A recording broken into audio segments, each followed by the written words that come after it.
I'd like to talk to you today about health and safety, and I look at it from the eyes of freelance point of view, and how you can use it to your advantage as an empowerment. Oh, sorry. We're good? No. Right there. Where we are at the moment is that more and more of our industry is becoming freelance.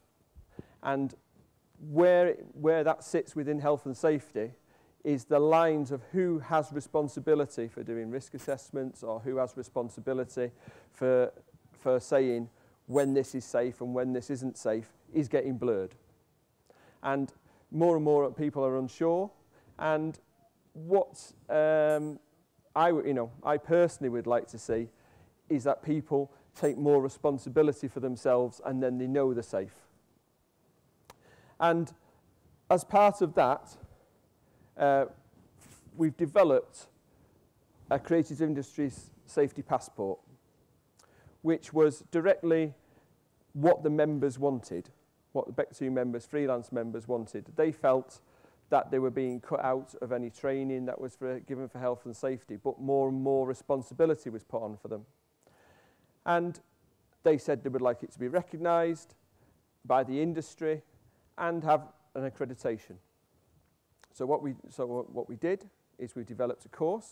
We did it with people who actually work in the industry, we cameramen, people from theatre. So we made it across the board, because we know more and more in this industry that people are going between live events, theatre, back to film, back to TV, anything that they can get, because there's a real fight to get that work. So we developed it with IOSH, because IOSH is recognised the whole countrywide.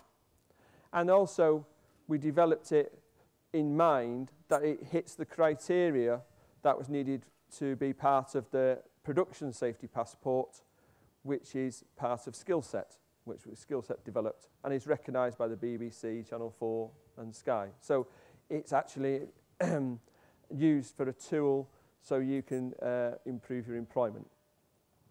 So that's what we developed, what we thought, and what people wanted. This has proved very successful.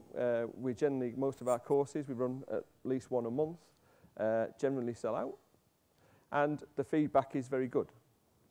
And where, like we're doing seminars like today to try and show you why you need this sort of training, and how you use it is more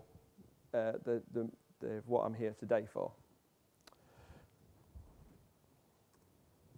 So, when I was going on, we need to try and change the culture for us to be safer in the industry. We need to get employees and freelance workers to look out for their own personal safety and that of the fellow workers. And that's part of the Health and Safety at Work Act. That's the main thing about it, look after each other. But we also want them to see the risks early and then communicate that. And also know what lines of communication are needed to make that successful.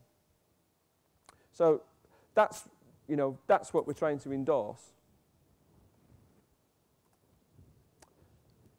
So the way that you could do this is by, if you're a freelancer, having your own health and safety documents as a fallback, and also to improve communication.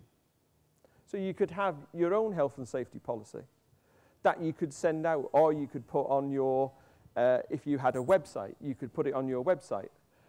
And if you made that website so you could use it, so it was, you could search it on a phone, so you could see the documents on a phone, you made them PDFs, then you've got instant access to them when you've got, when you're out on location or wherever.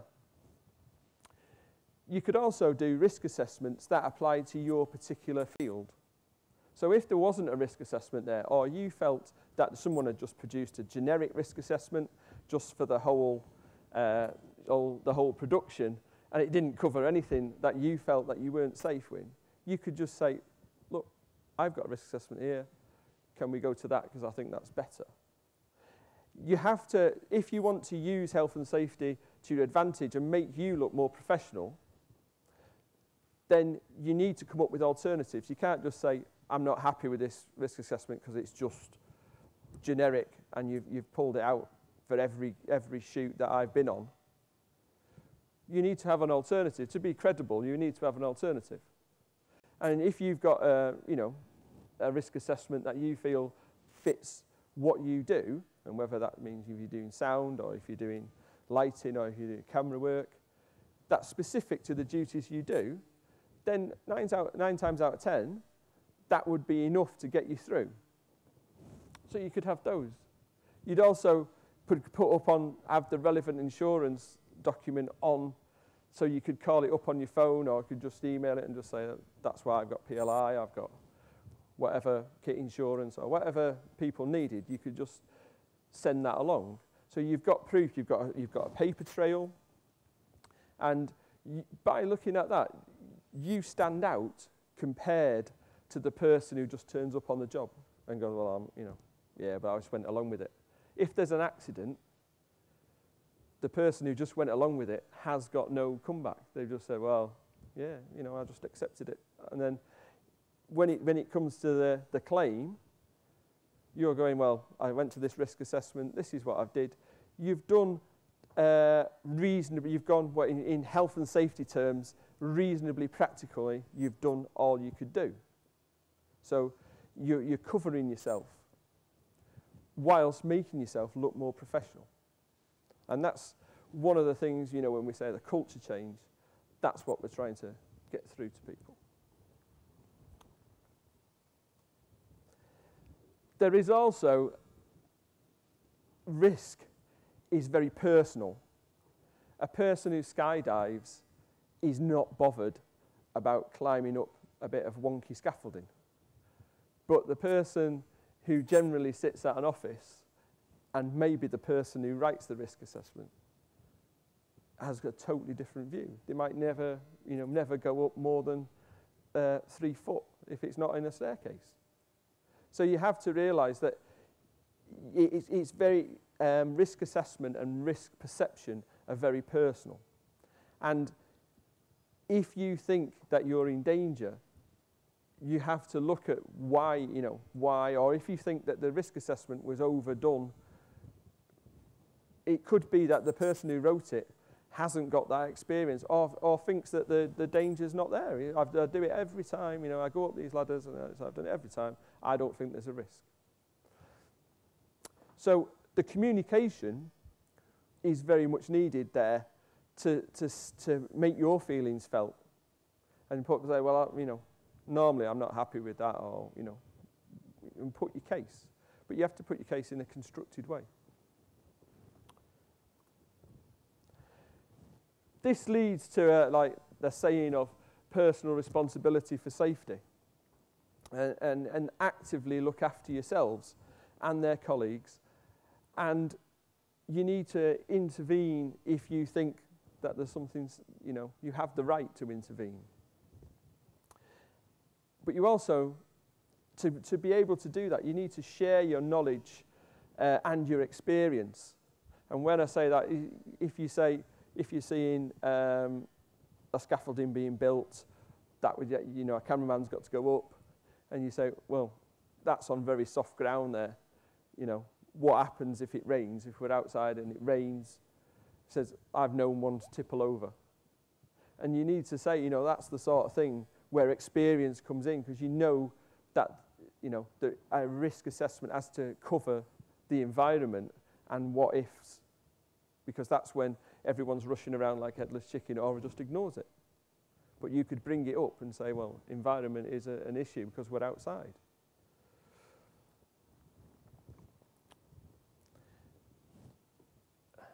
Effective communication is the key to most of this. And most of the health and safety issues can be talked over and are best done face-to-face with people on the ground. And there is, ways you can do what's known as a dynamic risk assessment, which is what that means is that it's not written down, But things have happened, like I've just said, it starts raining, and people have to make sure that, the electric's covered up or whatever it is, that you have to take all those, you have to take extra measures that are needed at that particular site when you turn up or whatever. But you need to have the communication. But you need to listen to people. And if you're the person who's in charge of the production, you also need to listen to what the experienced crew that you have on the ground are saying. And they're, saying, well, we don't normally do that, and we take these measures. And include them in the risk assessment if you're going to write one for them. Asking open questions so they know that that you've got all the information. You just go, oh, that's all right, isn't it? No. you need to say, like, well, why? Why is that not all right? And make sure that the people under you understand. And a lot of the time, if you're having like, what comes up when I've been doing the safety courses, is that people who are spotters for, or minders for the cameraman are generally the most inexperienced people. And they don't always know the dangers or the risks that they're actually looking for. And if it's your life that you're giving into that person's hands, it's in your own interest to say, look, this is what you're looking for. If you see this car or this racehorse coming towards me, move me out of the way. And I need to be so far away because I can't tell because I've got my head down the viewfinder. You need to explain to them why and what are the parameters.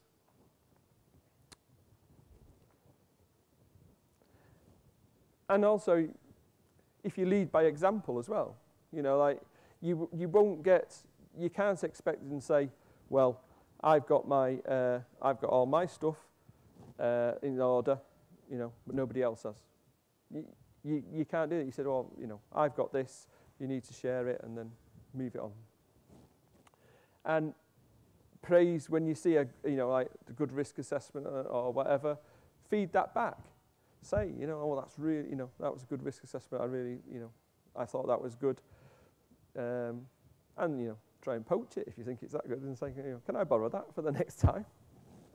But you also have the courage to say, I'm not happy with this situation. But you have to come up with an alternative, because the last thing you want to do is start kicking off about it and then suddenly you get no work. And I know that's the reality of our business, is that if you make too much trouble, then suddenly as a freelancer your work dries up. So the best way is to be constructive and come up with an alternative. But also at that point, then you have to follow your own rules.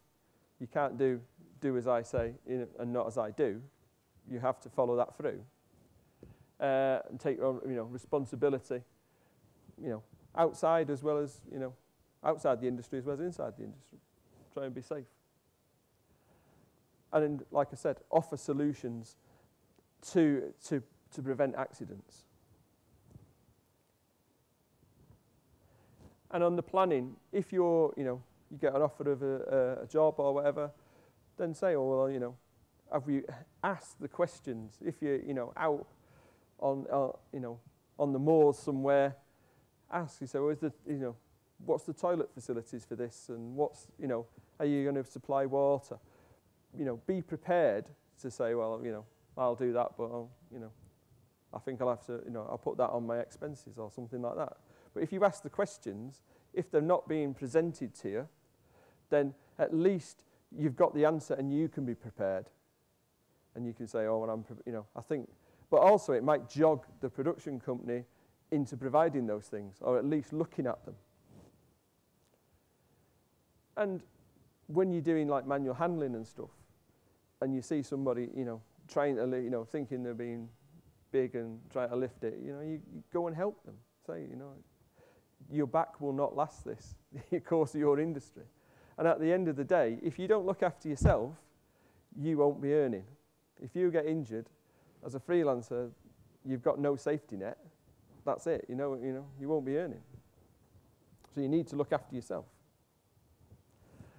And you do have the right and the duty to intervene. And, you know, we should be confident to say, you know, we need to look at this. It cannot be completed safely, but if we do, what measures can we do to make it safe? And this doesn't take that long, and generally someone's got an answer. But a lot of the time, we just go ahead and do it, and then think about it and say, well, we shouldn't have done it like that. You need to plan and make it happen in the first instance.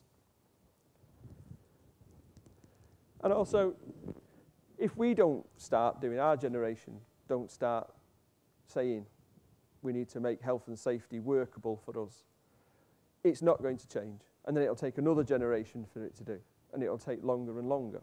So we need to say, you know, like, oh, well, we consistently do things in a safe way. We try and get people to think of risk and recognise it and deal with it, make proper measures. And if you don't provide feedback for good or bad risk assessments or safety measures, who is? It will happen again. People will think, well, we never had any problem, we'll just carry on. And that will just come back to you again. And if you're writing your own, and I said, you know, I really strongly suggest that you do, because then you do look professional. But ask for feedback and say, and certainly the people that you work with, say, if you have to write the risk assessments for a production, say, were those all right for you, or were they just, you know, thrown in the corner? What will make them, you read them? Do they need to be sent by email? Do they need to be shorter and, you know, spent to only specific departments or something like that? What would make this happen? Because at the end of the day, as you go up the chain of responsibility, you need to make sure that the people underneath you are doing what you've asked or what you've said. Otherwise, you're failing in your responsibility. And that's when it comes back to the blame culture of, well, you know, Bob wrote it, it's his fault. You know, and then you're going, well, I tried my best. You know, you have to prove due process, and you try, you know, did reasonably practically all you could do to make that happen. Has anyone got any questions? Have I dulled you into, bored you? Yes.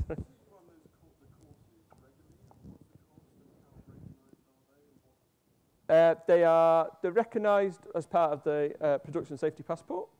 So that means they're recognised by the BBC, and they go onto the database for that. So you get issued with a number. You also get a number by IOSH, so they're recognised as a health and safety course. For non-members, at the moment, they're £100 to go on the course. At least one a month runs at head office. We run them at Salford in Media City. It's about every 6 weeks. And then we're trying to go out to the regions to make it easier for people to get to. Members is £75. We can go in if it's a production company or anything like that. We can go into their premises and deliver it as a whole. What we like to do is say, bring your risk assessments or whatever problems you've had to the course, so it's personal to you. So you come out with something, even if you know how to do manual handling, then at least you can, you know, you say like, well, I had this problem on a set. What should I have done, or what do you think we should do, or how would we cope with that? Because that not only does it enhance the course for everyone else because it's real and practical situations, because that's what we do, it also means that you get something out of the course. We do tailor the course specifically to the industries. We do it so it's cross all the creative industries, because we know that freelancers want more and more in search of work to go across the divisions of live events and film and TV. So that's why we try and cover everything. for those specifics. It's what the actual course. It's a day course, and it starts at 9 o'clock, and it won't finish till 5:30. You have to do 2 assessment papers. One is spotting the risk, which is quite easy. You just get a cartoon, and it just proves that you're competent to decide a risk. And the second one is 20 questions. Most of them are multiple choice. And then you get a card, and that lasts for 3 years. That's what the production safety passport, they only run for 3 years, and IOSH only runs for 3 years, so that's why it's that length. And then you would have to either take a sort of a different side of the course, because there's quite a few within the production safety passport, so you could take production manager course or something like that, just to top up after the 3 years.